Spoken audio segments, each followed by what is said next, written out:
Not everybody's happy with the UK government signing up to the Net Zero Carbon by 2050 plan from the Committee on Climate Change.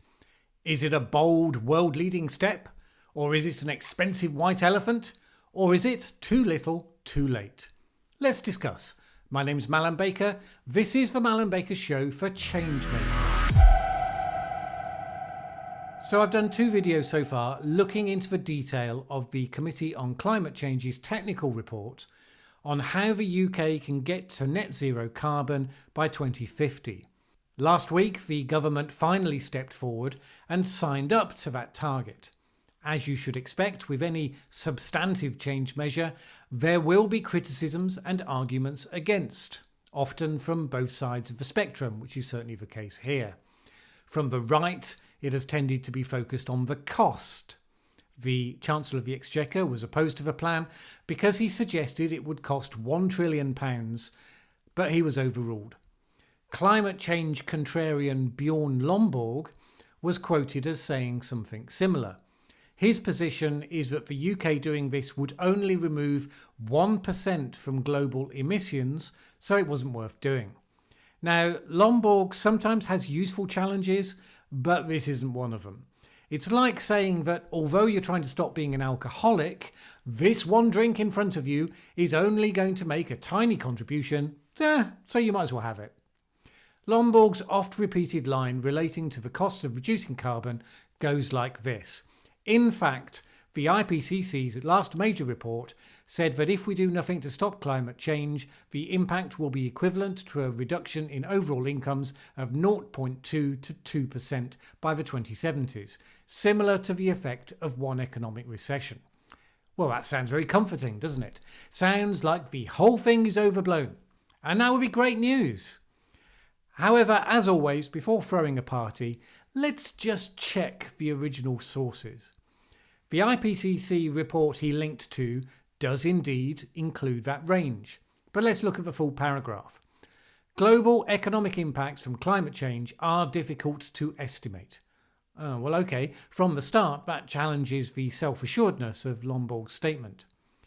Economic impact estimates completed over the last 20 years vary in their coverage of subsets of economic sectors and depend on a large number of assumptions, many of which are disputable.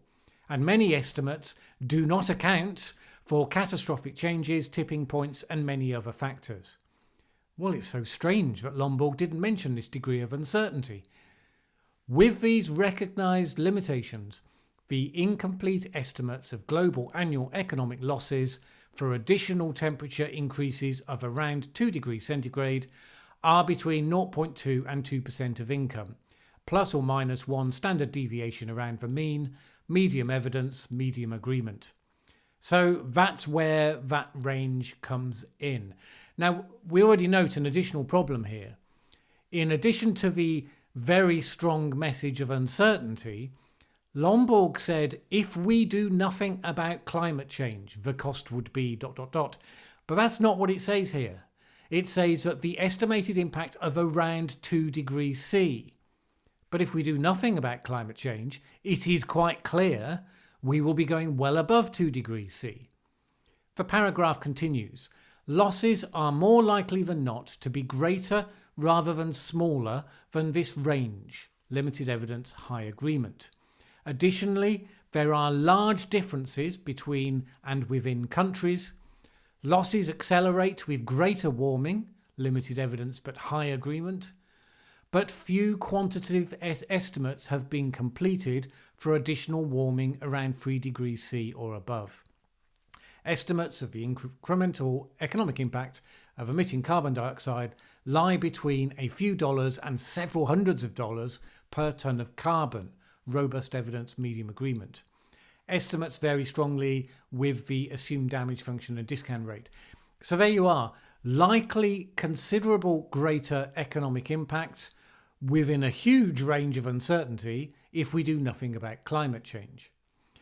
The other obvious point is that the whole of the impact of something is not necessarily reducible to just its economic impact. So that deals with Lomborg and the similar skeptics. Now, on the other side, You have a bunch of campaigners saying too little too late, whilst having no vision of their own for how they would do any better. Mostly it's easy sloganeering. Of course, the Greens and Extinction Rebellion aren't going to welcome the initiative. If they were in any way to imply that this is a bold move, it would undercut their claim to have a distinctive message. That means that you should actively support them. More interestingly has been the initial response and critique of one Kevin Anderson. Anderson is a chartered engineer who is Professor of Energy and Climate Change in the School of Mechanical, Aeronautical and Civil Engineering at the University of Manchester. He's a campaigning scientist and much loved by the environmentalists accordingly.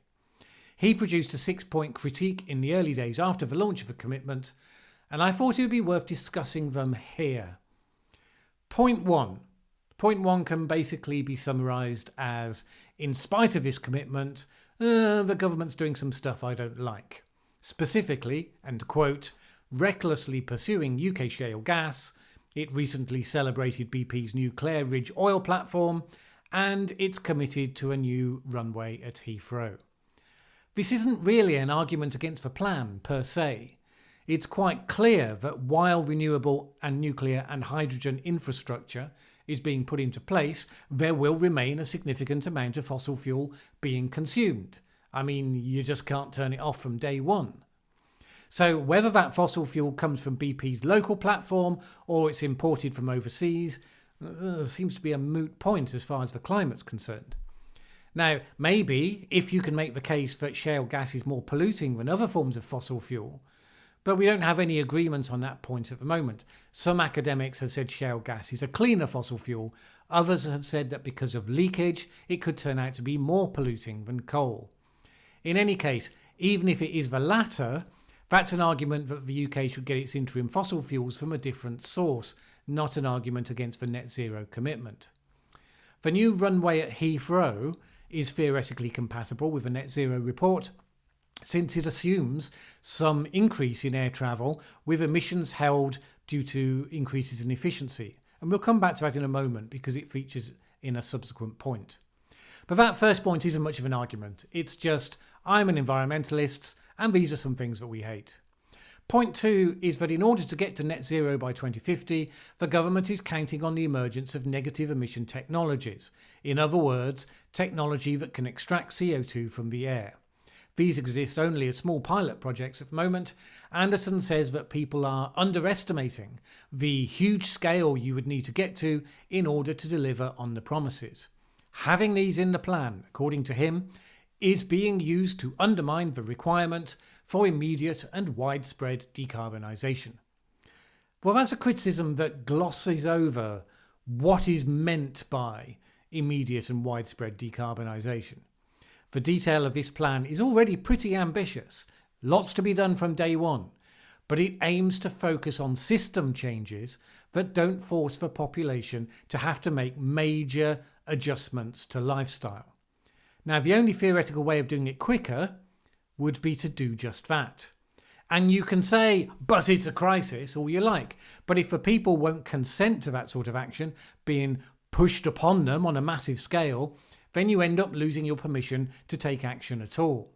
That's assuming democracy is still a thing that we think is important, which I do. I see the stories about a number of the emerging technologies, and I don't see the reason for pessimism for us delivering those processes, except that some people don't want a carbon-free world where people get to basically be the way they are now. They want a world where people behave more in the ways that they want them to. Now, obviously, if over the next decade we fail to make any breakthroughs on these new technologies, that would force us to adjust. But since breakthroughs seem to be coming at a healthy pace at the moment, I don't see why you would assume that they won't. When we realised in the past that chemical CFCs, chlorofluorocarbons, were damaging the ozone layer, Anderson's approach would have said we should have just banned them on day one and society would have had to bear the costs of losing what was an important chemical for modern refrigeration and other services. Well, we didn't do that. We put faith in innovation and we set a deadline for the companies to come up with alternatives, which they did. We continue to move forward as an economy. The hole in the ozone layer is repairing. A lot of this comes down to whether you have faith in human ingenuity or not in solving problems. Anyway, on to the next point. Point 3 is that against the Committee on Climate Change proposal, the government is planning to rely on international credits where they can buy offsets from other countries rather than making certain reductions themselves. This might involve paying poorer countries to plant trees, install renewables and so on. This, I think, is a very valid criticism. I agree that the government should have stuck to the Committee on Climate Change's report. Ultimately, helping other countries to achieve their own reductions is a good thing to do. Counting it as your own reduction, thereby permitting you to emit more than you otherwise would have, it's not a robust way to approach that sort of accountability. Point 4 is where we get back to aviation.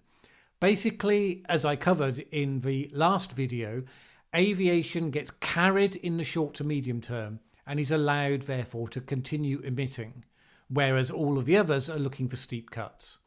This is obviously a valid point for debate. The case is that air travel is a high-value item for society, strongly supported by the wider public. When Extinction Rebellion have threatened to disrupt airports, it has been the most contentious thing that they do, with everyone immediately quoting the hard-working family wanting to get away for their much-deserved holiday. And of course, it also has major economic value in all sorts of ways. The plan sees some constraint on growth compared to business as usual, but nevertheless some expansion, offset by increasing efficiency. The question is whether other sectors should be covering for air travel to bring us as a whole to net zero, or should we be more aggressively seeking to reduce demand, in which case at what point does public support for the whole project begin to seep away?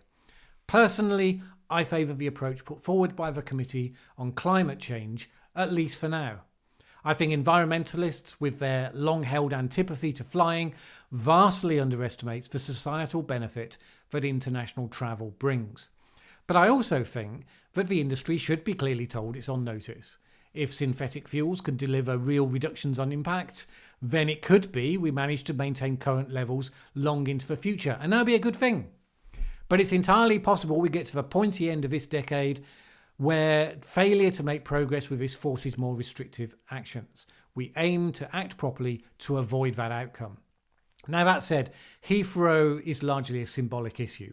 Paris has 4 runways on its current airport, and it's worth remembering that the Indian Prime Minister Narendra Modi was recently boasting that India has added 35 new airports in the last 4 years.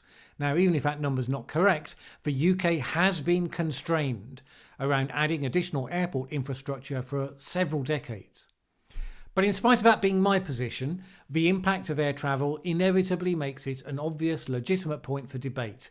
If society looked at this question long and hard and came to a different conclusion, well, it wouldn't be an unreasonable conclusion if it can be sold to the people whose consent you need. Points 5 and 6 are basically just 2 sides of the same argument, that we should move faster and deeper. Point 5, in order to have a fairer quota within the global carbon budget, and point 6, because in Anderson's view, the UK must get to real zero, not net zero, by 2035 in order to meet the Paris targets. My answer to that's simply this: well, that would be lovely. How? I mean, real zero presumably means what? No flights at all? Because we don't think synthetic fuels will be in place by 2035. And what else? Everyone being forced to adopt the Eat Lancet planetary diet with almost no meat? And we think the population would go along with this because science? For me, this is the essence of a problem of scientist-led policy proposals, which is basically that scientists know the science of what's happening in the climate. They're not, however, experts in societal change, in policy, in persuasion, in human psychology. We have to respond to the urgency of the science and come up with policy that's achievable in the short term, with people the way they are, not the way you'd like them to be. Because coming up with great radical proposals that might meet the science, but would never be implemented because nobody could be elected with them as a manifesto, it's worse than useless. And of course, you could use what I've just said as a very general rhetorical device to bat away any vaguely radical action. But when you look at the detail of the CCC report, it's clearly not what's happening here. So as things that currently stand, this is one of the most effective integrated proposals of any nation of a similar size has produced. It's expected to challenge others to do something similar, maybe show how you can go further. Will those plans then become crystallised and unchangeable between now and 2050? Of course not. Indeed, this version came about from the Committee on Climate Change because advances in technology and thinking means that the previous targets from the previous report could be surpassed. And there's no reason why we wouldn't keep the ambition to do that again when there's a practical way to do it. I don't think it's a bad thing that people with their eyes on the urgency of the task keep up the pressure, because it would be all too easy for governments to begin to let things slip in the face of totally foreseeable obstacles if they're not held accountable. But that's different to suggesting that this is too little too late and of very little value. I don't think that's a helpful message to be pushing out there. Rather, let's use it as a call to action to would-be change makers to pitch into the industries and the institutions where they are needed to make this plan happen. Just because the government has set the targets doesn't mean that anything happens automatically. We need good people in all sectors to play their part.